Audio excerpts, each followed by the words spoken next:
So it seems like that's where Paul picked up Luke as part of his team. He also tends to connect with wealthy people everywhere he goes. I mean, I don't think he's just ministering to wealthy people, but he knows that his ministry needs money. It's influence and support. Yeah, he goes to the Jews. It's like joint ventures. He connects with wealthy people in town, and frequently it's somebody who has money and connections in another city. So, like with Barnabas, first place they go is to Cyprus, because that's where Barnabas is from, and he's got connections there.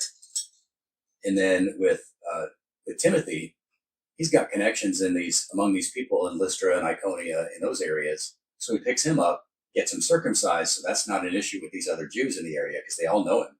So apparently he's well connected, because everybody in all these towns know who Timothy is. And so I'm guessing that Timothy's father is probably a wealthy man. Later, he connects with Lydia, who is the seller of purple. Well, a seller of purple is a very well-connected person too, because all her clients are all very wealthy. She doesn't sell purple cloth to regular people.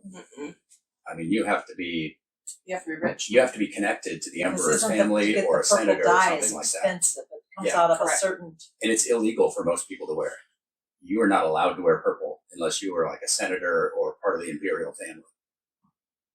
In Corinth, you've got Phoebe, who is a very wealthy woman. And becomes his patroness, funding his missions and introducing him to people in other cities. She comes to Rome. Apparently she carries his letter to the Romans. She carries it to Rome with her, and she's there to do business. And she also brings the letter. She's probably got a whole retinue with her. And he says, Phoebe's bearing this letter. Please see that she has all the help she needs.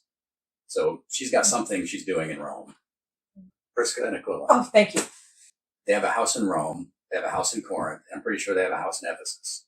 I never thought about that. They have their own trading network. So these are wealthy people. And they're tent makers too. So they weren't just like craftsmen sewing tents. They were running a tent trading business, and which means that they were not just tents, but the kind of leather work and fabrics and all this. They were running a textile industry, essentially. So Paul is making friends with people of all social strata, and especially in deliberately making connections with wealthy people who can fund ministry. Right. Yeah. I mean, well, again, what this illustrates about Paul is he was a strategic thinker. He was strategic in what he did. This was not like, I mean, we see a lot of ministries these days where people just are fumbling from one person to the next, trying to get support, blah, blah, blah. But they don't know how to strategically figure out how to support their ministries, right? We see with independent ministries, we see this all the time. But Paul was well educated. Obviously, he had certain status. There's all this stuff. So one thing he knew is he knew how Romans did business. He knew how people got wealth. He knew all these things. So he just used all of that God had already given him knowledge and understanding and experience with, and he just took that and he said, "How do I leverage this?" Yeah, those are the circles that he build my ministry, to like build the ministry that God has given me. Like, how do I use all this and like spread the gospel? And it's like it's the ultimate. I'm like, it's the ultimate joint ventures. He's like taking influences on Instagram and saying, take me to your audience, introduce me to your audience, right? And then having the support of like other wealthy people in the industry. And that reminds me of our conversation last night. Yeah. That Paul was on a mission. I mean, he was a very well-connected man. He was on a first-name basis with the high priest, at least whoever was high priest when he was persecuting the church. Otherwise, there was no way he would have gotten away with the kind of stuff he did. Because you can't just travel to another Roman city and arrest people. I mean, you have to be well-connected politically to get away with that. Yep. He came from a family in Tarsus, which is up in Cilicia, I think, who sent him to go be a pupil under Gamaliel in Jerusalem.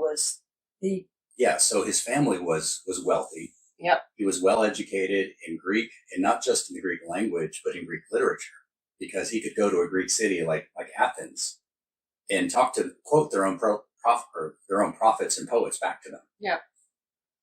And then wherever he went, he connected with wealthy, connected people And he went to the Jewish synagogue where frequently they knew who he was. Like the one time he went to a synagogue and they said, brothers, do you have a word for us? Well, I'm sure they don't just invite every stranger up to speak to the congregation. So these are people who recognize, oh, this is Paul, or this is Saul. And he was a student of Gamaliel. We should invite him to speak. They're not prepared at all for what he's going to say. Well, I think that's the thing. Like Paul's like, connected and all these things, and he knows how to get around and do all these things. And yeah, the expectation was probably like, oh, he's going to share something that we really want to hear. And he's like, I'm going to share the truth. Like they're going to get it all. Like, and it's like really cool how God, again, had prepared him and took all of those things and used them to share the gospel. Yeah. And he's not afraid of making these connections and asking people for stuff. And so if God gives you a mission, you should take advantage of everything that he puts in your way to take advantage of. Yep. And Paul had no qualms about saying, oh, I've heard about this Phoebe woman. She's got money. She's a wealthy widow.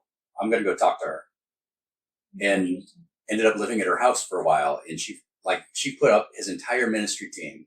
They all lived in her house, which meant that she had a lot of room in her house, which meant she was very wealthy. Yep.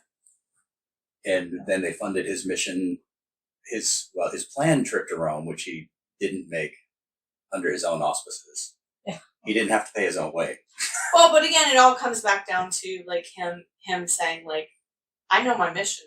I know what I'm here to do. Yeah. And like, God is the giver of all these things. So if I ask somebody to support me, like if they free will support me, this is God.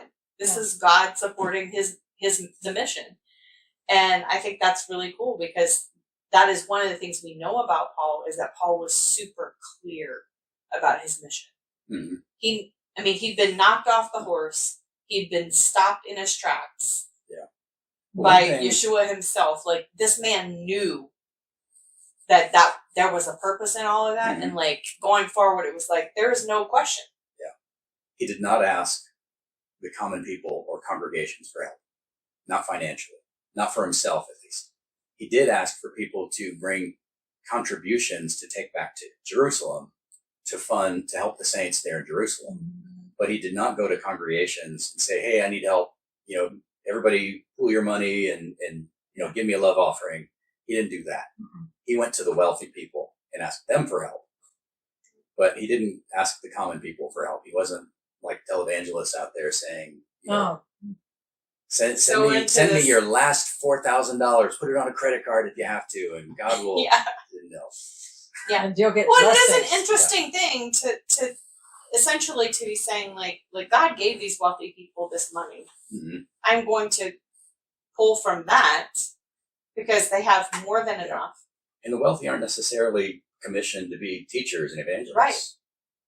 And then calling on the average Joe to support the other average Joes who are in dire straits in Jerusalem is giving them an opportunity to do the work of God. So in both cases, he's giving both groups of people the opportunity to work with God. But he's doing it in a way that like is proportionate in some sense, like it's relevant to them. Like the rich people helping Paul's ministry, they're going to feel good about that. They're going to feel like I can do this. And then the everyday people are going to feel like, yeah, I can give a few bucks to help my brother in Jerusalem, like it's a very different sort of thing. And I think too, it's probably with the class systems the way they were. My suspicion is that trying to get rich people to support poor people was probably a very different sort of thing than getting them to support a ministry of spreading a message. I remember Sunday school lessons about Paul and Priscilla and Aquila, and they were tent makers together. And I remember like the flannel graph, and there they are like sitting on the ground sewing tents together. I'm thinking, now that I know a little bit more about they were the geography titans of industry. These were, I seriously doubt whether Priscilla and Aquila were sewing their own tents. No. Maybe they did. I don't No. know.